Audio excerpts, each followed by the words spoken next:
And this is The Big Idea.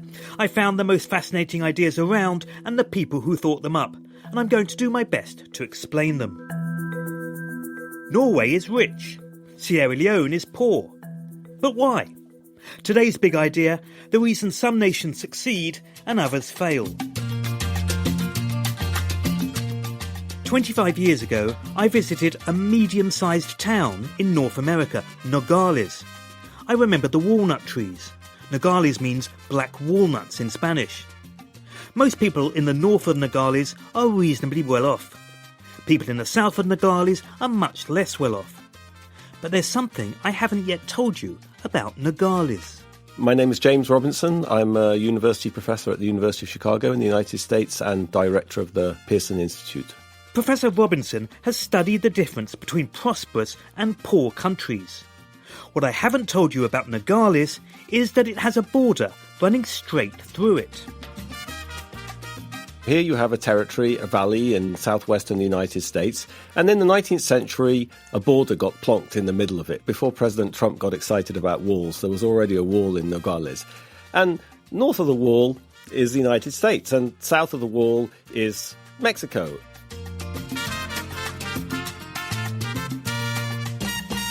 The difference in living standards is very dramatic north of the wall compared to south of the wall. So there's two Nogaleses. They look very similar in many ways, but in ways that are very relevant for people's lives and opportunities, they're dramatically different.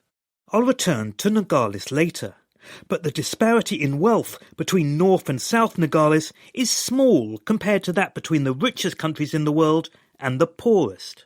The gap is extraordinary. I mean, the income per capita of Norway would be at least 50 times the income per capita of a poor country in sub-Saharan Africa like Sierra Leone, or a country in the Americas like Haiti. So that's just an extraordinary difference in terms of people's lives and people's welfare. There's a much more tangible measure of this. In Norway, people live on average 30 years longer than in Sierra Leone. All sorts of explanations have been proffered to explain this dramatic mismatch in the wealth of nations. Culture. Norwegians, the argument runs, are ingrained with a Protestant work ethic. By contrast, in some other places, people are bone idle. But culture can't account for Nogales. In terms of music, food, family values and so on, there are no significant cultural differences between North and South Nogales. And James Robinson cites other evidence to undermine the cultural account. One of the things that we've done a lot of research on is the impact of European colonialism on comparative development in the world. Many people say, the reason the United States is so prosperous is because the English came, they brought this Anglo-Saxon Protestant work ethic. But if you look at the question of the impact of British culture more broadly in the colonial world, you see that that can't possibly be true. In fact, within former British colonies, yes, there's the United States, and yes, there's Australia and New Zealand, but there's also Zimbabwe and Sierra Leone. So it's not really the British in North America that created all this prosperity. It's just the context in which the colonial society formed. So I think that colonialism is a great source of evidence that cultural hypotheses don't really explain comparative development either. So if not culture, what else might explain wealth inequality? Geography. Perhaps some countries have an advantageous location. Better climate, say, or they're on a trading route. But that again can't explain the Nogales phenomenon. So let's try again. Natural resources. A country like Norway has oil. Other countries are rich in minerals. Norway has oil, but Saudi Arabia has oil too, and Angola has oil. And natural resources are great if you have them, but what you do with them is really important. South Korea doesn't have natural resource wealth, it doesn't have oil, and nor does Japan. Maybe it has good land, but good land is distributed all over the world. But it needs investment, it needs technology, it needs irrigation, it needs fertilizers to be productive. The problem in Africa, for example, is you don't have green revolution improved seed varieties, you don't have infrastructure, you don't have roads, you don't have investment. So I don't think of the physical world as determining the prosperity of the society. Nogales is what is sometimes called a natural experiment, a real-life experiment which hasn't been planned but is instructive because it shows what happens when humans are randomly distributed and exposed to different conditions. There are other natural experiments relevant to the issue of why some nations fail. Cathay News cameramen record the last vital moments of the Korean War as a East Zone Germans stage a so-called spontaneous demonstration. Elsewhere in the city, 60,000 West Zone Berliners mass at a rally to protest against... The border separating North and South Korea has been fixed since 1953. Berlin was divided between East and West throughout the Cold War. West Berlin became much wealthier than East Berlin. South Korea has become much richer than North Korea. Clearly, culture, geography and natural resources can't explain this. So what can? In a word, according to James Robinson, institutions. The organisations and rules that regulate our lives.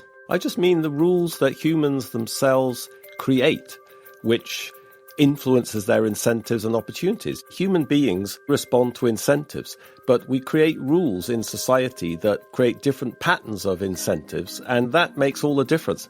What rich countries have, says James Robinson, are institutions that work. For example, parliaments, honest courts, rules that govern property rights and encourage business competition. Rules that are fair and predictable and apply to everyone.